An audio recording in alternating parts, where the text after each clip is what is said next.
Got really quiet there.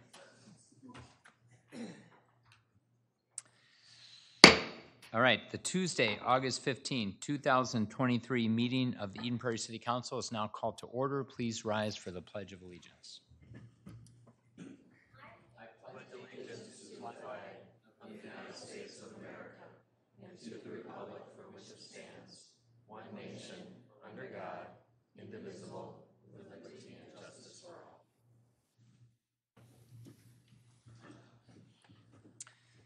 It's customary for me to read an invitation to open podium. Open podium is an opportunity for Eden Prairie residents to address the City Council on issues related to Eden Prairie City government prior to each council meeting, which are typically held the first and third Tuesday of the month, not during the summers. We usually just have one meeting. These open podiums are held from 6:30 to 6:55 here in the council chamber. If you wish to speak at open podium, please contact the city manager's office at 952-949-8412 by noon of the meeting date with your name, your phone number, and subject matter so we can be better prepared for you. Open podium is not recorded or televised. If you have questions about open podium, please do contact the city manager's office. This evening we have several presentations and a recognition to begin with. These are always heart-rending, touching, and gratifying, so all the more so particularly this evening because many of us were present when this occurrence occurred. So with that, I think I'll turn it over to Mr. Getcho, and then you can do introductions. Thank you, Mayor and council members. I'm going to turn things over to our two chiefs, our police chief, Matt Sackett, and fire chief, Scott Gerber, to move forward with our Citizen Life-Saving Award recognition. Mayor and members of the council, I'd like to call up also Dwayne Hookham and Molly Menton, and you'll find out why here shortly. So come on up. All right, I have a letter of recognition to read. On the afternoon of June 8th, 2023, Molly Menton was at Nesbitt Preserve Park when she noticed a van rolling slowly through the parking lot towards a crowd of people on the grass. The driver appeared to be slumped over and unresponsive. Ms. Menton ran to the van, opened the front passenger door, and laid on the passenger seat while using her hand to activate the brake. She kept her hand on the brake until firefighters opened the driver's side door and shifted the car into park. First responders then pulled the man from the vehicle and diagnosed him to be in full cardiac arrest. After 3 minutes of AED shocks and CPR, the man was able to breathe on his own. Ms. Menton acted decisively and courageously with little regard for her own safety in order to save the van from rolling into bystanders. Her swift thinking and actions prevented a potentially serious tragedy and allowed first responders to gain quick access to the victim. In cardiac events, every second counts, and Ms. Menton's actions gave first responders valuable time to start providing care to the victim. The actions of Ms. Menton were selfless and brave and helped the subsequent recovery of the victim. On behalf of a grateful community, we hereby award the City of Eden Prairie's letter of recognition to Molly Menton.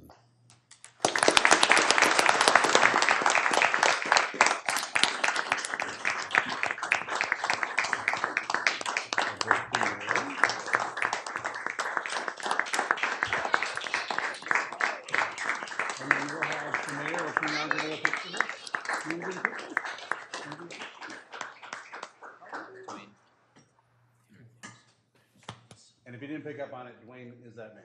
Do you want to stand here too? You want to stand? There you go.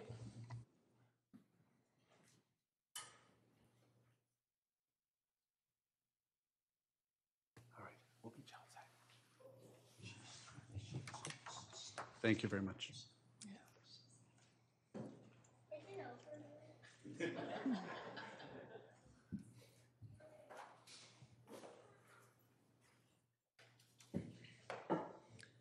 I just want to say a word about Dwayne Hookham. So Dwayne, you can't sneak out that fast. Dwayne's family, the Hookham family, has been part of Eden Prairie for forever. Your mother was deeply involved in the Historical Society. Your family grew up on Duck Lake.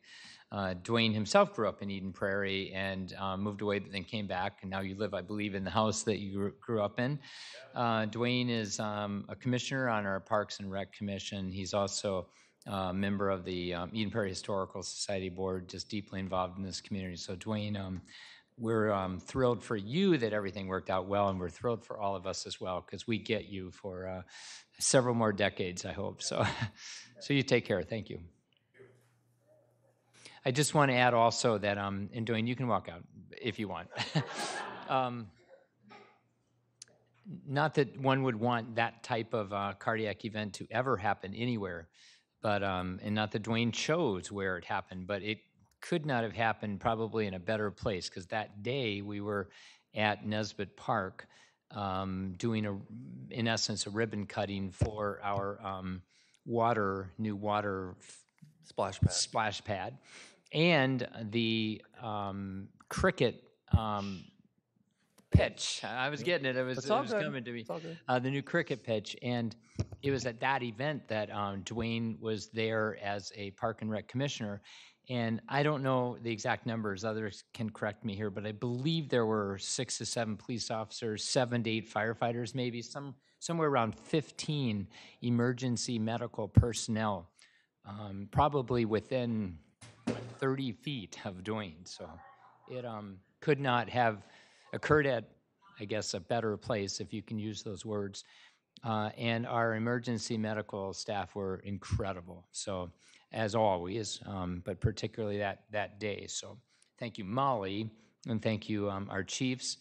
I'll never, in my mind, I'll never forget. I was about 100 feet away and talking to Mr. Getcho, and we saw 3 or 4 medical personnel racing to their vehicles to get equipment. And Rick we didn't know what had happened, couldn't see Dwayne, he was on the other side of the car. And Rick, you said, well, that doesn't look good, and it wasn't.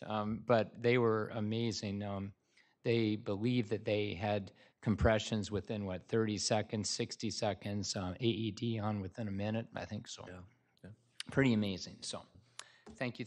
We have some really important, they're all important, but tonight particularly important presentations. So Mr. Getchell, I'll turn it back to you.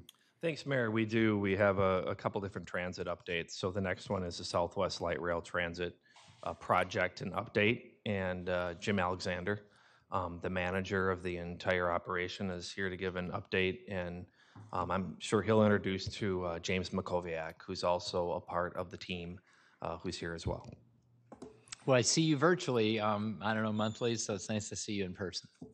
Yes, indeed, Mayor. It's good to see you as well. And thank you for having us come down to talk about the project. So I'm Jim Alexander, the project director with Metro Transit for the Green Line extension. And with me is James Makoviak, our senior outreach coordinator for this area.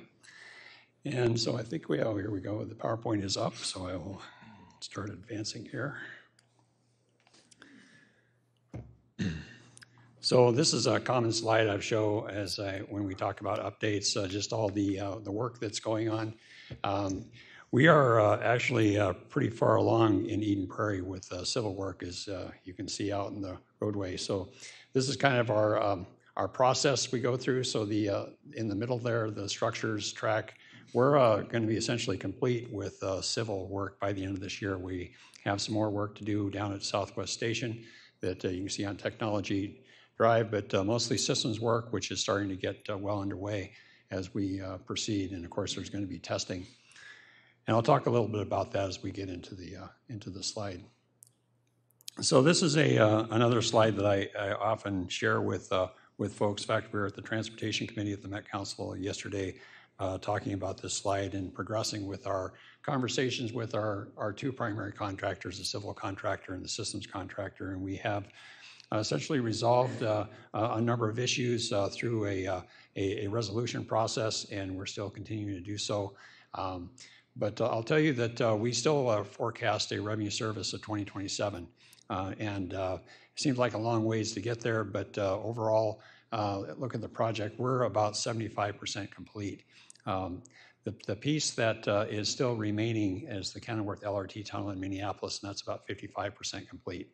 That is a long lead item on this project, and so we're really trying to get focused to get that work done. But we still envision to get systems work, and I still have the hope that we can end up bringing trains out for testing only. I know there's a lot of questions about getting revenue service out in the west before everything's all done. We just really can't accommodate that because the vehicles do need to be serviced on occasion, and we had to take that back to Minneapolis, and we don't really have that logistical ability to do that. So, but we do hope in the 2025, 2026 timeframe that we will be out testing trains. And I'm looking to do that to mitigate the time it takes to get to revenue service, because if we can test out a good part of the project before that tunnel is done, I think we'll be well ahead of the game to get things finished in 27.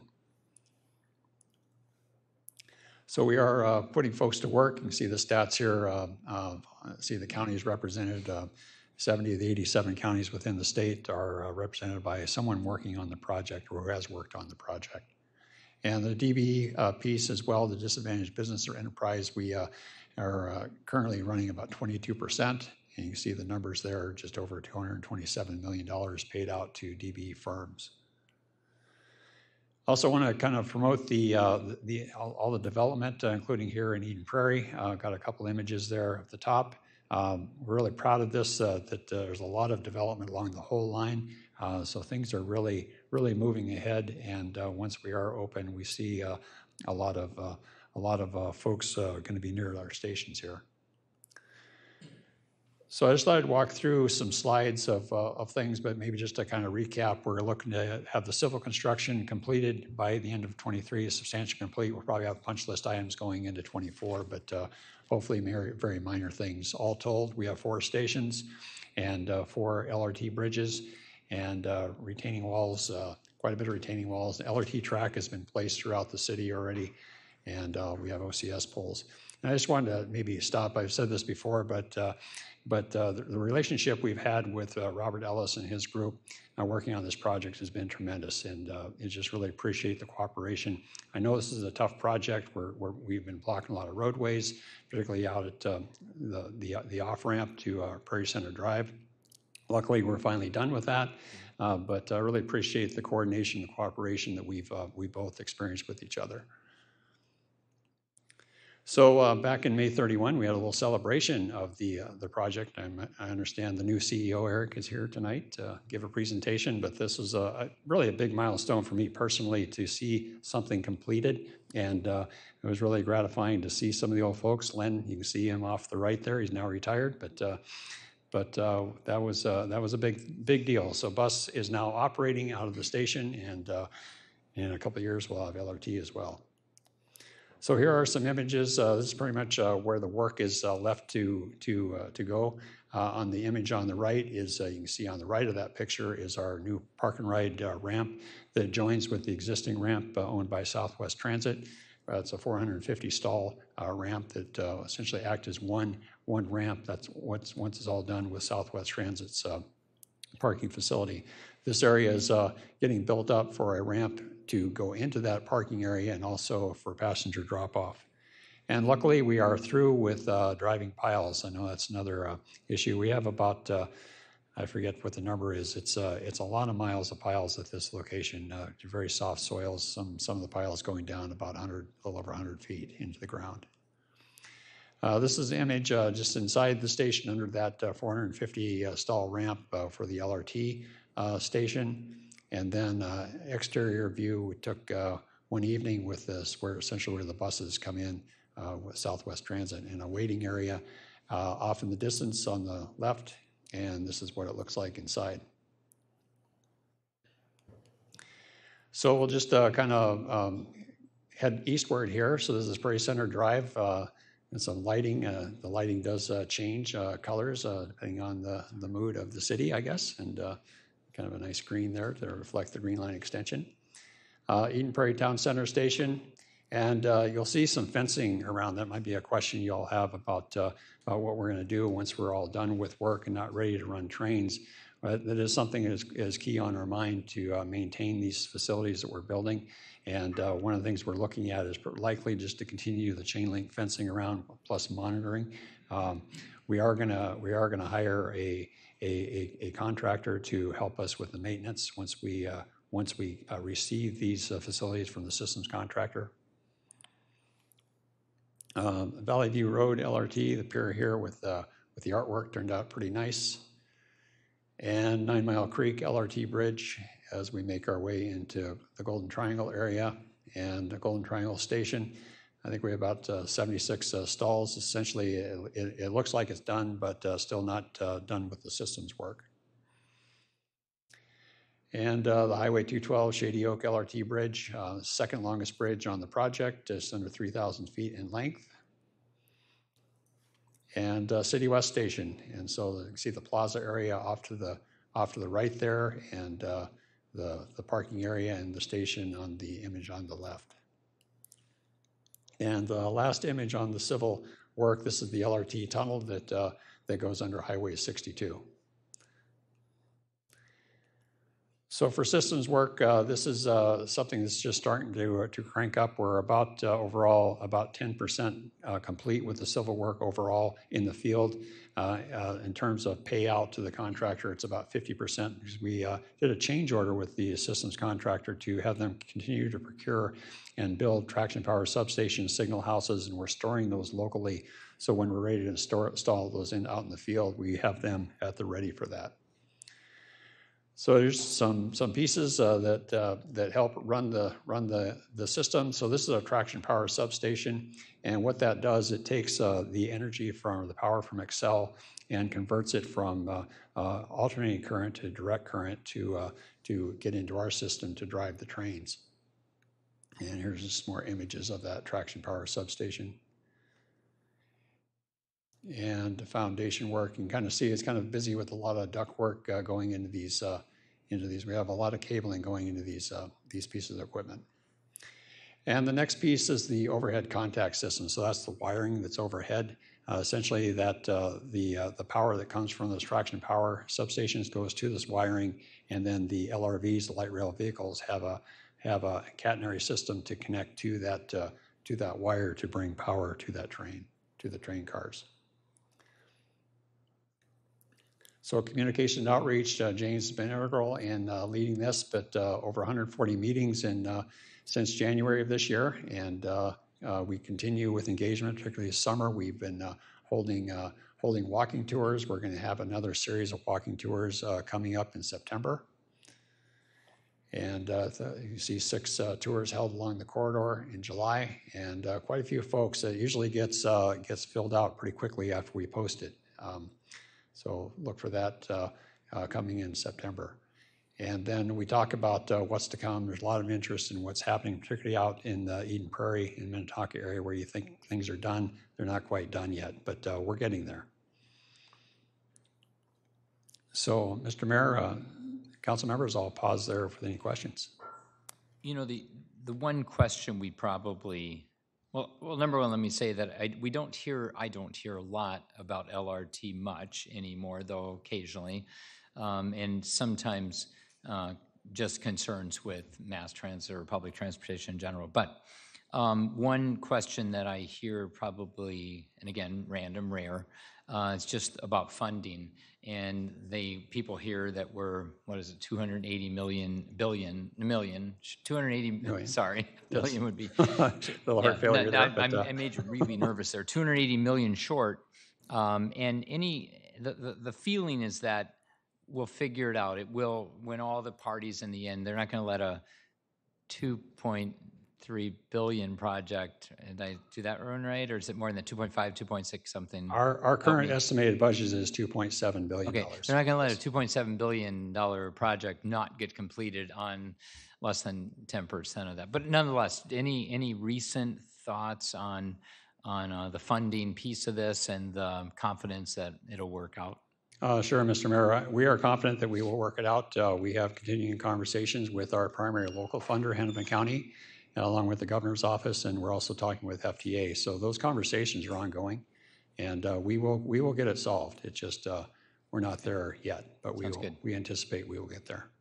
Council. I have a couple questions. How long is the testing going to take once everything's finished? Mr. Mayor, council member, that's going to be dependent on when we get systems done. We want to time it so we're not having trains out here for too long, because I'm trying to time that along with when is the Kenilworth Tunnel going to be done in Minneapolis. Because the problem is I need to get vehicles that are currently stored at Franklin facility in Minneapolis, just south of downtown Minneapolis, getting them out here. And without that track connection, it's difficult to get them back and forth because they have to go through service. So we're gonna be taking a harder look at that in terms of when we actually want to get the trains out here. Typically, we get things in revenue ready from the systems contractor, and we give our operations. We like to give them about 6 months to get acclimated with the system and test it out to make sure we got all the kinks and bugs out. But some testing starts before that with the systems contractors. A whole lot of system integration testing leading up to that. So I think it'd probably be best if I came back to you all as we get closer to that, and I can give you a better timeline in terms of what we're looking at.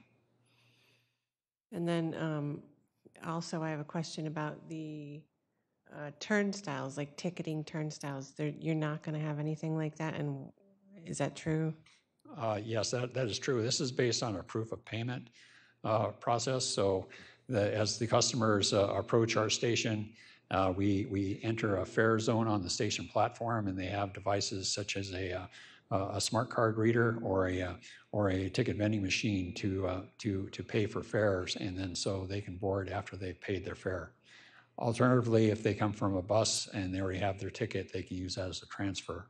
But it's not a typical turnstile like you see down in Chicago for the L, for example, where where you have to go through a gate. We don't have that set up for our LRT systems. It's more of an open platform. So what's to stop somebody from just walking onto a train without buying a ticket? If there's Well, physically, nothing really, but we do have enforcement that we do have that in place to keep customers mindful that they need to purchase tickets. Council. Anything else? Yes. So a couple of things we keep on hearing. By the way, I'm a big proponent of light rail, so just want to tell you, because the question I'm going to ask sounds like I'm not. We do hear about potential crime. I'm just wondering what will be the answer in your perspective that people saying that potential crime increase in Eden Prairie because of light rail. Well, I'll say the safety is front and center on our mind at Metro Transit. We do have a new police chief, Ernest Morales, who comes from New York, and he is very eager. He's getting his feet landed on the system. One of our challenges, though, is finding enough police officers. We're very low on our number of police officers we need, and so we continue with our recruitment process. But there is getting more of a presence on the trains. We are hearing the concerns out there, and Metro Transit is responding to that. We hope that we can get it to a spot where people feel safe on the train. I know there's been issues. So the current trains are running pretty safe?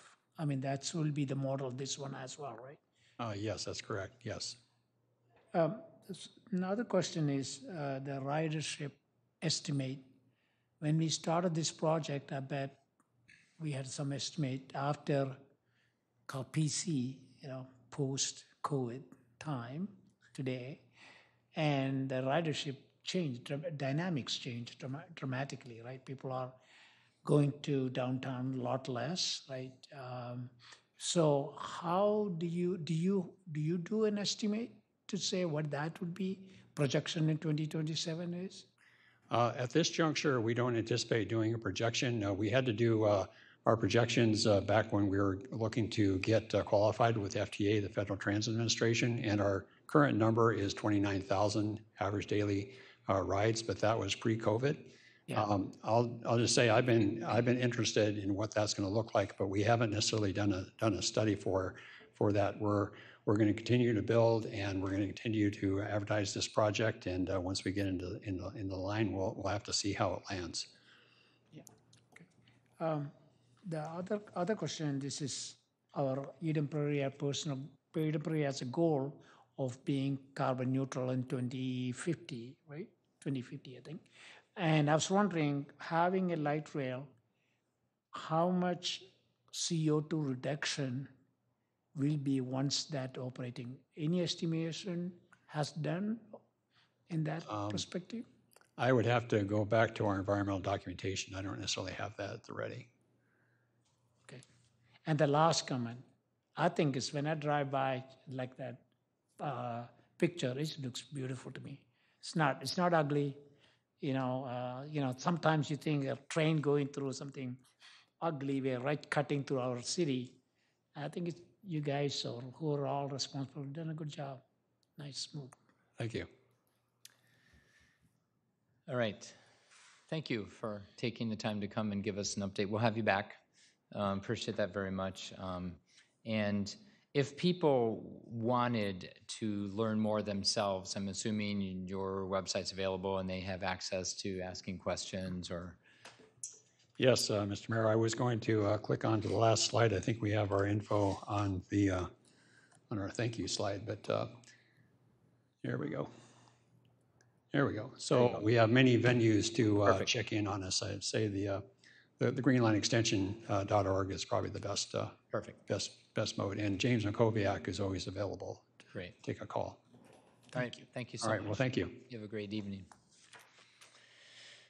All right. Mr. Getcho, if you want to intro Southwest Transit update. Yes, thank you, Mayor. A good timing tonight on our two transit operations. We have our new CEO, Eric Hansen of Southwest Transit, who is here to introduce himself to the council, and he's going to provide some information on Southwest Transit activities. Thank you, Mr. City Manager. I appreciate that. Mayor and City Council, thank you for having me here tonight. I am new. I started 5 days after that grand opening, actually, so I can't even take credit for any of that at all, but I've been here about 2 months.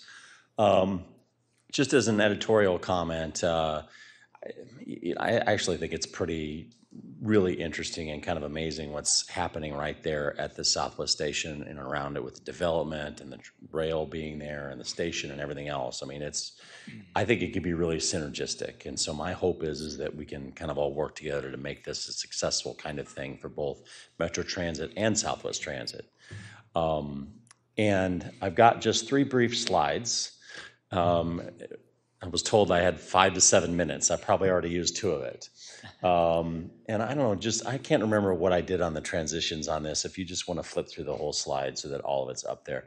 This is kind of interesting. It's a little something that he was alluding to earlier, and that is that what we do know, and this is from the American Community Survey that was done, just finished this year. What we do know is that a lot more people work at home now than they used to pre-pandemic. It's almost 18%, about triple the amount of people nationwide comparison to was a few years ago. And I think that's all because of COVID. And about half as many people are using public transit to get to work. And that means that a lot of things have changed in terms of the way that we do business. That's generally true. And this is kind of what you see is the slide, the kind of the information on the right. It just kind of shows in 2020 kind of what happened. And even though it's coming back, it's not back to what it was before. I don't think this is new information for any of the council members here, but I think people don't really realize as a whole what an impact that has. So let's go to the next one. For us, you can kind of see our chart, and their 2023 data here is kind of an extrapolation of what we think it might look like. But at one point, we were over 800,000 riders a year that would take our bus from Southwest Station to downtown. And we're at, a quarter of that today. But what's interesting is that our prime ridership, which is our on-demand service, where you can go door to door pretty much anywhere, well, for sure anywhere in Eden Prairie, but several other communities adjacent to that, is up 40% over that. So there's still a need for transit. It's just how do you provide it for people? And so, the commission and I, we have a meeting tomorrow night actually, and we're talking about some of these things. We know is that there's a need for it, and we've got to figure out how do we evolve with the current situation. And that means that the way we do business is going to be different. And in fact, it's already different. And the last slide And there's the numbers on there. See, I don't know why I do these transitions when somebody else is doing it. So really kind of the question is, what does that future look like? You know, and this is just guesses and opinions, right? But we're trying to figure this out ourselves. We know that the way that people work has probably fundamentally changed. You know, I mean, I don't think people are going to go back. In some cases they will, but I think it totally won't go back to the way that it was before. So what does that mean? Maybe we need less fixed route services. Maybe we need more flexibility. Maybe we use transit in different ways. Those are the things we're trying to figure out. The other interesting thing is that, you know, we already know about the aging population. I'm sure you talk about that here with your city council. In Minnesota, by 2038, it'll be 20% of the population. You know, and these are people that are going to need transit in many ways to get around, more so than, you know, younger populations. And then I think it's really interesting to kind of speculate and think about, because I like this kind of stuff, and I've always been kind of a science fiction fan anyway. But this idea of, you know, how does technology change the way we deliver transit? Whether it be electric vehicles, you know, if you can imagine, you know, you know, some of these movies where this self-driving electric car comes to your house and picks you up and whisks you away to, you know, wherever else. It's not that far away. And I probably will, that kind of thing or something similar to that will be happening in our lifetimes. I had a conversation with the CEO of Transdev, which is the operator that actually contracts with us as well as Metro Transit, I believe, for the drivers. Big multinational corporation, over 100,000 employees, and they're already testing this technology now, she said, in several cities in San Francisco and Phoenix and Detroit. And she's telling me about how she got into a self-driving car, went around town in San Francisco all by herself. I'm like, wow, that's really happening today, and it actually is. And so, you know, thinking about how as Southwest Transit we can be innovative and how we can use technology and serve our citizens. I mean, that's ultimately, it's been the mission of Southwest Transit for 20 years plus. You know, it's going to continue to be that. And so now is a really good opportunity to talk about how we're going to evolve. And with that, I probably went more than 5 to 7 minutes, but I'd be happy to answer any questions. And my favorite color is green, by the way, if anybody wants to know. But Good to know.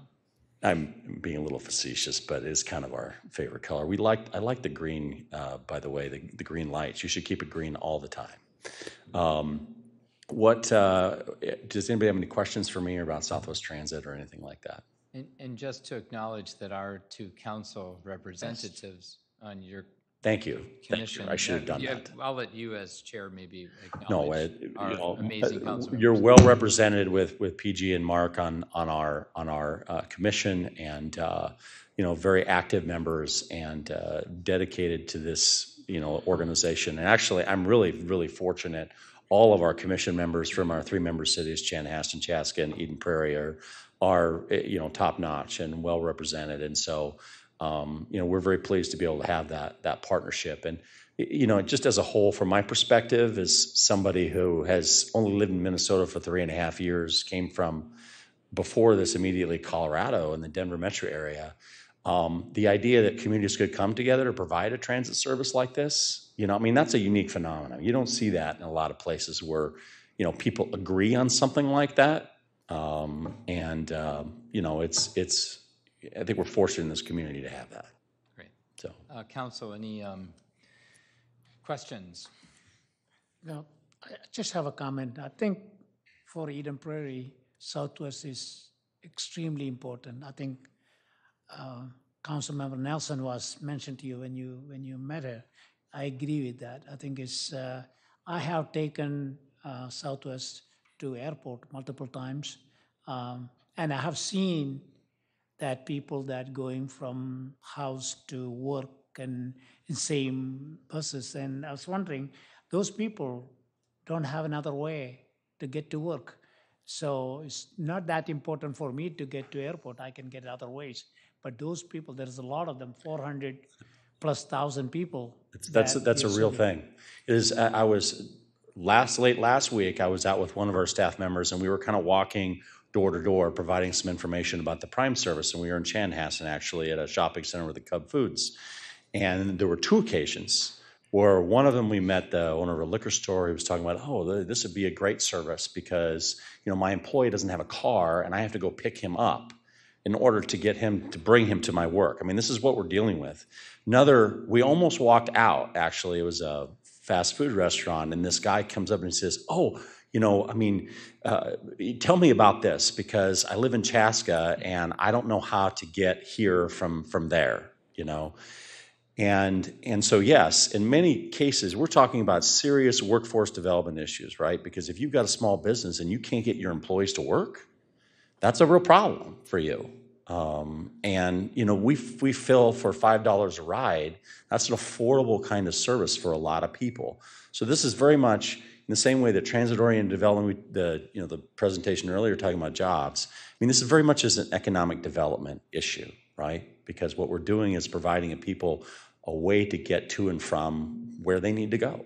And just one more thing, I think Southwest became more important when we have light rail, because once a light rail station stop there, and how did that person get home Right. without a car? Right? Absolutely. So the microtransit became so important, so critical.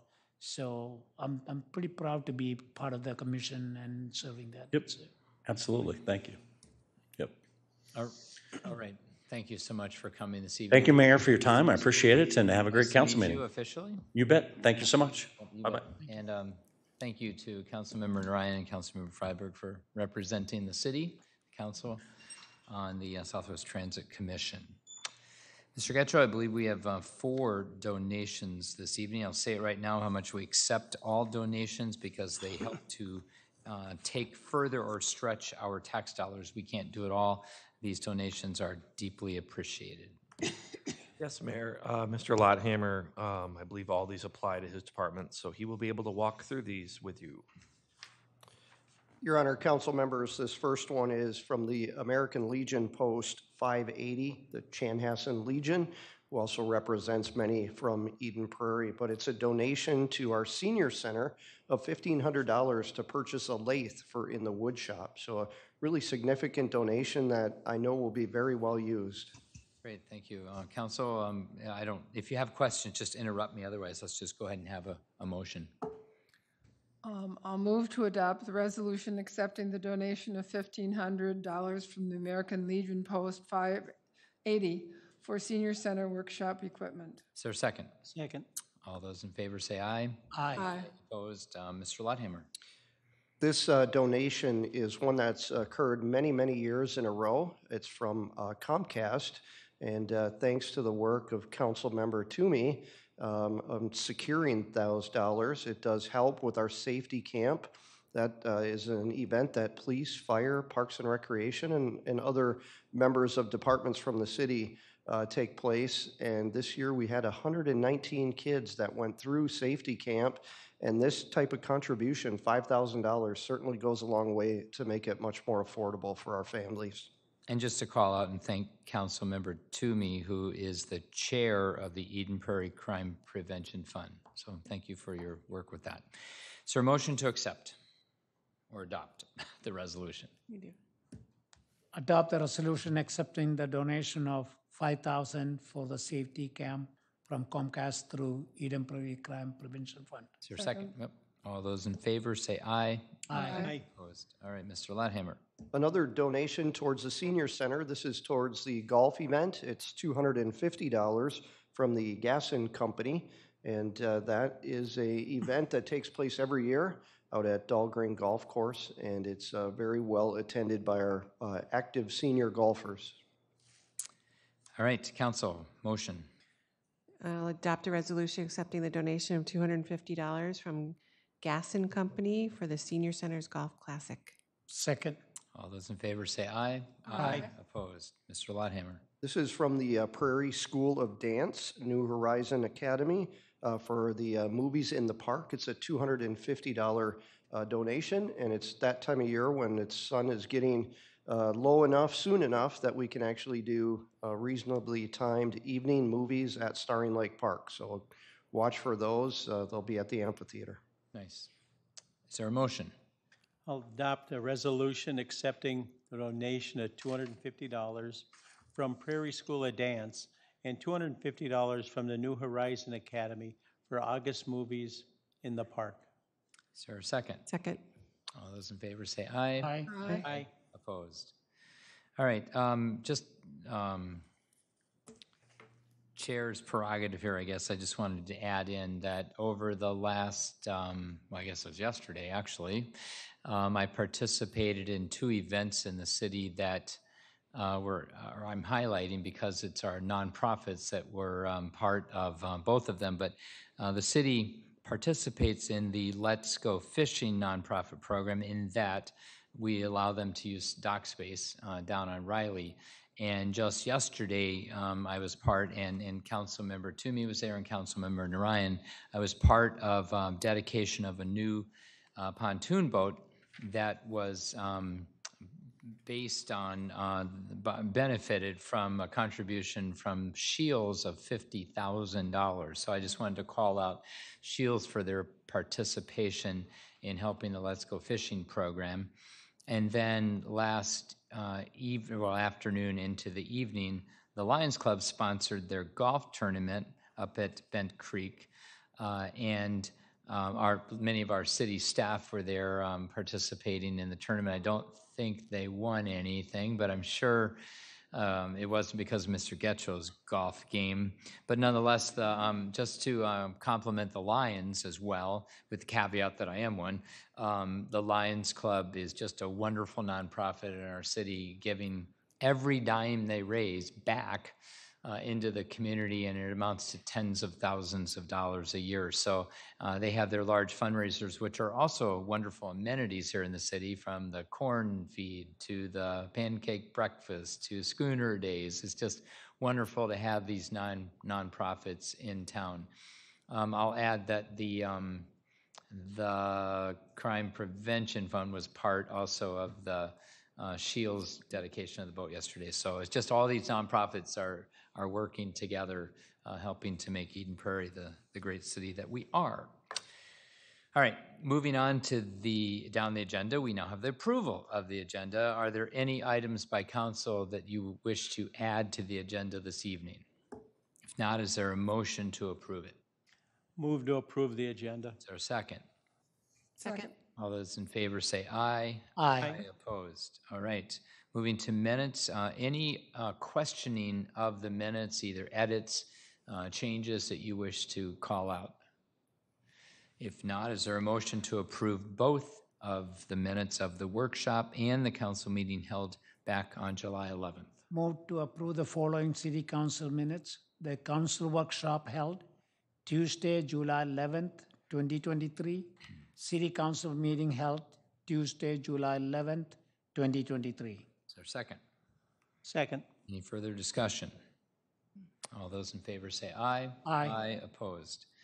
All right, we are moving to a quite lengthy consent calendar, reason being that we meet once a month in the summer, and there's just a lot of items that require our approval. Just for the sake of anyone listening out online or streaming this tonight, our consent calendar are for items that are generally perfunctory and quite small, and we clump them together into one large motion, but council members are always allowed, permitted, encouraged to pull any item if we questioned it separately.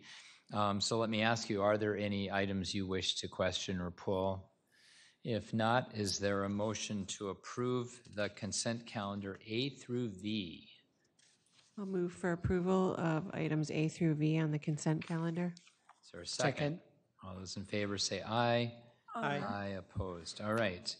Mr. Getchell, it looks like we have 3 public hearings this evening, a couple of them fairly routine. I'll throw it back to you.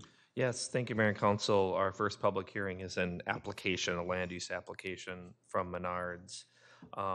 This applicant is requesting a site plan review and planned unit development approval with waivers for the Menards store in Eden Prairie to construct a gate expansion. Menards was originally constructed through the PUD process in 2009. So that's why they need to come back when they do major renovations to update their PUD. And in this case, as I mentioned, They'd like to build a approximate 1,900 square foot gate structure with a roof and garage door entrances at the location of their current guardhouse. They'd also like to change some of the movement of vehicles by adding a second entrance lane for online order pickup. And that area will also be staffed.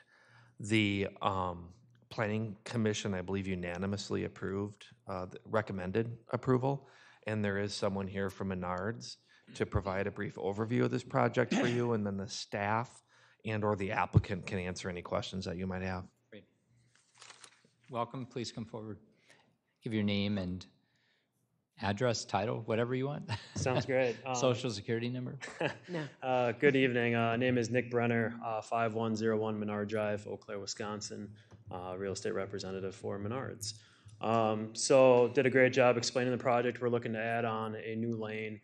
This lane is a automated lane, so it allows you to take your receipt and scan it, and the gate goes up automatically. You don't necessarily have to wait for the gate attendant. This is a big push on our part to make it more convenient to get into the yard. You know, you see Target, Walmart, places like that, they have the order pickup. It's a big part of the business framework now for the brick and mortar retail. They have theirs all in the parking lot. We put ours in the back in the lumberyard to kind of shield it away from everything.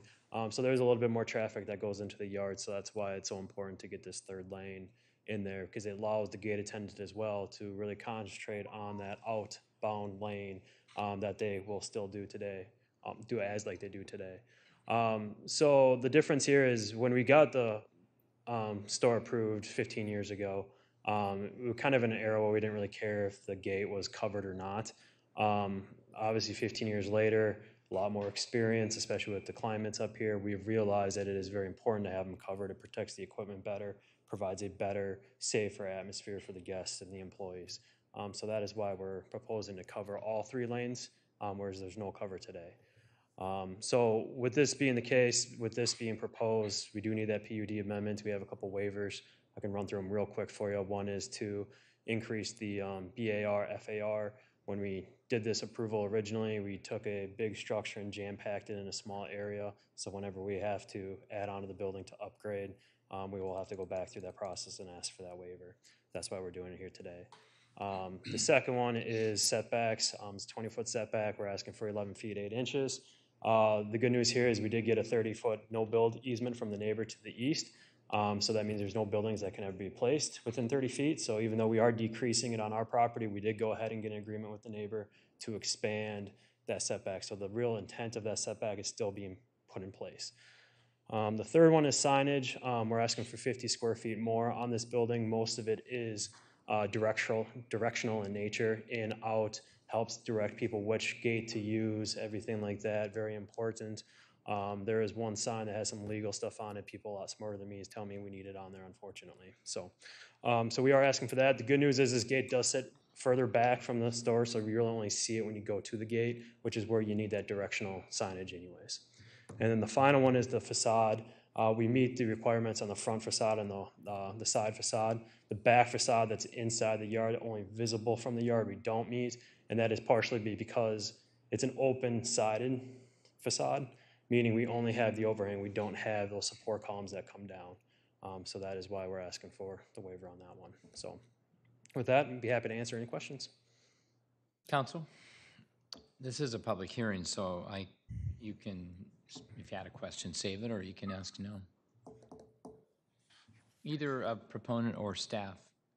Anything, or should we go ahead and open up the public hearing for our fire chief to possibly come up and ask a question? But sure, go ahead. I just have one because looking at what we have in our paperwork, it said that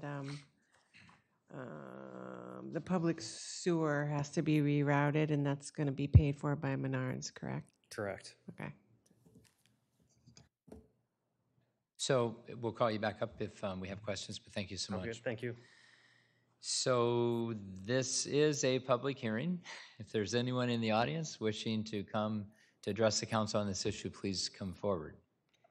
Seeing no non-staff residents here nor non-proponent, I'm assuming that, unless you guys are jumping up, that council, you can go ahead and close the public hearing, and if you wish, go ahead and make the motion. We can continue to have conversation.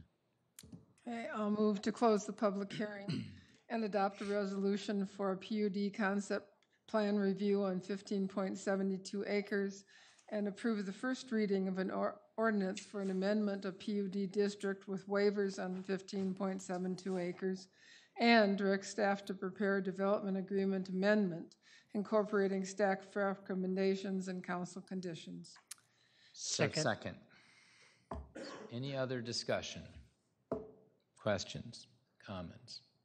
It's pretty straightforward, so. With that, all those in favor say aye. Aye. Aye. Opposed? All right. A little bit after the fact, and I'm pretty sure it's not conflict of interest, but based on my 11% rebate checks, I spend a lot of money at Menards. I just kind of have to lay that out there, so, yeah. Yes, did you want to say something? I don't think we had a second officially. I did. Oh, you did, okay. Wrong. Okay, all right. I guess we could, after the fact, second it, I'm not sure, but we did. All right, Mr. Getcho, moving on down our public hearings. Yes, thank you, Mayor. This item is the definition, I would say, of housekeeping. This is comprehensive plan amendment to correct approximately 18 parcels that were inadvertently characterized in error in our comp plan, last comp plan update. Most of these parcels were guided for park and open space are actually single-family homes, low-density residential. Julie Klima will provide, she does have a brief presentation to guide you through this update, and we do need to hold a public hearing.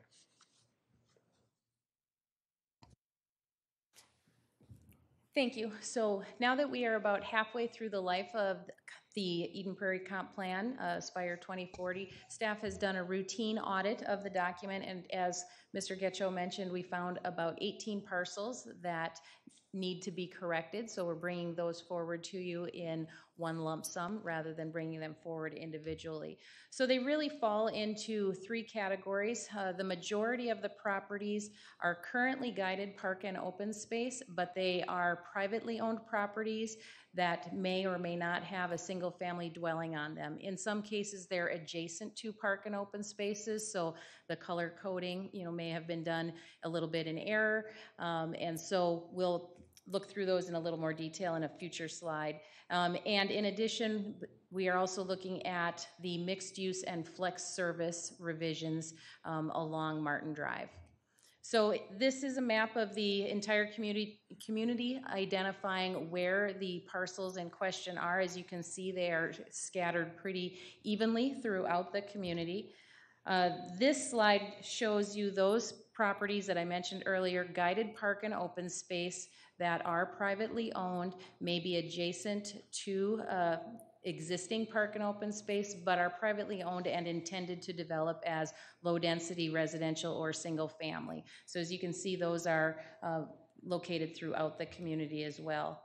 We do have one instance of a property that is guided low-density residential, but should be guided park and open space. So it's city-owned, but it is adjacent to an existing single-family residential neighborhood. Just south of Highway 5, there are 4 parcels, actually down here, this blue area, that are currently guided industrial flex tech. They should be guided office. The 2 colors for office and industrial flex tech are very close to one another, so we believe that's the reason for the error on that particular corner. Those properties are zoned office, so revising the comp plan back to office will make those consistent. Julie, just a curious question here. Were we relying on the color on a map, or did we have a long listing of every single parcel, and on that listing it was in error? We do have a listing of each property and identifying by name what the land use category should be. When the comp and those were in error? Correct. Okay, correct. So we weren't relying on the fact that a blue was a little bit of different color on it. Yeah, okay. Correct, correct. Then we do have an example of a property that is guided medium-density residential and should be guided low-density residential. Again, it's where those two land uses kind of bump up against one another, and an error was made in that particular case. And let me ask about the error. So if you know, we can change zoning as things come forward. So we just want to be accurate so that the owner of the property brings the right kind of proposal in, or we don't end up in court because they said, you're zoned. Correct. Okay. Correct. In many of these cases, the property is already zoned consistent with what staff is proposing as a re-guiding, so it would provide for that consistency. As you said, we want to communicate to the property owners what the city's vision is for those properties. Courtesy notices were sent out to all of the affected property owners. You'll see in your packet, we did get a response from one of the property owners confirming, yes, what you're proposing is exactly what we would have thought the understanding to be. The one example that we do have here just north of Highway 5, so on Martin Drive, you'll recall at a recent public hearing you reviewed a proposed flex service zoning district. And on the two ends of Martin Drive, while we were going through the comp plan process as a city, we identified these two properties as mixed use. So the site where the Lunds Byerly's Bakery is and the vacant MnDOT parcel on the opposite end of Martin Drive. At that time, the city had put out an RFP for development proposal on that MnDOT site, trying to gauge some interest from the market in potential mixed-use development. It was not well received by the market, and we've gone back to the drawing board a bit with that. So the only reason to guide the opposite end of Martin Drive as mixed use was to order to provide kind of a balance and some synergy in that neighborhood. With that redirection, staff is proposing that flex service be guided on those two bookend properties consistent with all the properties around it. Did any of these zoning changes across all, how many, 12 something, 18, what properties change the value, the potential value of this particular parcel? Mayor, members of the council, the request this evening is to change the guiding. The zoning's already in place, so in many cases, it will be a negligible impact to any value change. You know, if a property was guided park and now it would be guided low-density residential, there's obviously some value difference in that, but it is consistent with what the property's currently used for. But if something, I'm not sure I heard this, but if something had been zoned higher density and we readjusted it to a lower density, that potentially could lower value. There is one property that is guided medium density, and we're asking to have it re-guided back to low density, consistent with what that use is and what it's taxed and valued at currently. Okay. And all right. That is all of those parcels. Just one question. Yes. Is that any of these change impact the tax impact to the owners? Mr. Mayor, members of the council, no, there should not be any change to the tax impact. Thank you, Julie. So once again, this is a public hearing. We can continue after we can continue now asking questions. We can open it up to the public who are not in great attendance this evening. However, and then we could ask more questions. Does that sound fine? I'll open up the public hearing.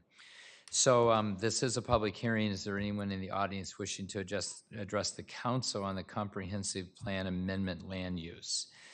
And seeing no one except staff members in the audience, and they're not jumping up out of their seats at the moment. Council, someone want to move to close the public hearing, and if you wish, go ahead and make the motion. I'll move to close the public hearing and adopt a resolution for guide plan change amending the land use designation for 18 parcels outlined in the staff report. Second. So any further discussion, questions, comments? If not, all those in favor say aye. Aye. Aye opposed. All right. Thank you so much. Mr. Getcho. Thank you, Mayor. Vacation. Yes, the third item is a vacation of easements. Typically, these are dealt with different development projects you approve. This one's a little different. There's a property owner that actually is requesting this based on a lot line adjustment that they recently did. So this particular property owner has 2 lots and made a lot line adjustment. In order to approve the lot line adjustment, the utilities that adjoin the lot lines need to be vacated. So again, it's somewhat of a minor item that a council still needs to hold a public hearing on, but it's vacating easements that would not need to be between 2 lots by one owner on one property. Does this merge the 2 lots of kind of officially legally into one? Mr. Ellis can speak to that. Mr. Mayor, City Council, I can paint a little bit more of a background picture for this. The 2 lots are immediately adjacent to one another. They're both owned by Mr. Cook, so there's one property owner. He has a residential home on one lot. The other lot is vacant. Must be an investment property of some sort. However, he does have a small shed and a portion of his driveway that crosses over onto the vacant lot. So he'd like to adjust that lot line up so that his shed and his driveway stay on his lot. To do that, we would need to have a vacation of those drainage and utility easements on the old lot line, but he would provide new drainage and utility easements on the new lot line. So the lot line can be administratively approved, but we must have a public hearing to vacate the drainage and utility easements. And so that's why this is before you tonight. So every now and then, we as council members who live in this city and own property here and experience some of the things we're voting on. Many of you know where I live, and I own 2 lots, and I have pool equipment stretching over into the other lot. So I'm just curious. I've always thought, well, it doesn't matter. I'm never going to sell the lot, right? But it is interesting when one owner does that, moves things over accidentally, whatever. Yeah, okay, interesting. Do you feel better after making that confession? I do. Yeah. I do, and I feel more educated too. But I think if you don't sell, you're fine. I think so. I'm feeling okay. So it's more academically interesting So this to me. I'm just saying that we're all residents and we live here, and sometimes we end up dealing with matters that are very much. We're here in Eden Prairie, and we're yeah. Anyway, so I'm talking too much. So at that point. Council, so any questions before we open up this fairly mundane routine issue to a public hearing? Yes. So is this ordinance anyway object me buying my neighbor's property? Nothing. Your neighbor might. Okay. I'm just saying. All right. Does your neighbor, let's not even go there. Good. Okay, so this is a public hearing once again. Anyone in the audience who everyone is staff here this evening, wishing to address the council on this vacating drainage and utility easement issue. Council, go ahead and if you're fine closing the public hearing and making the motion. Move to close the public hearing and adopt a resolution vacating drainage and utility easement. Is there a second? Second. All those in favor say aye. Aye. Aye opposed. All right. Moving to approval payment of claims. These are all the expenditures. Basically, in the old days, the checks that got cut over since the last time we met. Council gets, it's actually very important that we approve each of these expenditures. So we're given the list ahead of time. Are there any questions about any of the pages and pages of expenditures? All right. If not, is there a motion to approve the payment of claims? Move to approve the payment of claims as submitted. Is there a second? Second. This requires a roll call because it's that important of an issue. Roll call. Councilmember Freiberg. Aye. Councilmember Narayan. Aye. Councilmember Nelson. Aye. Councilmember Toomey. Aye. Mayor Case. Aye. Is there anything else to come before the council this evening, either City Manager Getcho or council? Nope. If not, I will entertain a motion to adjourn. Move to adjourn the city council meeting tonight. Is there a second? Second. All those in favor say aye. Aye. Aye. Opposed? This meeting is adjourned.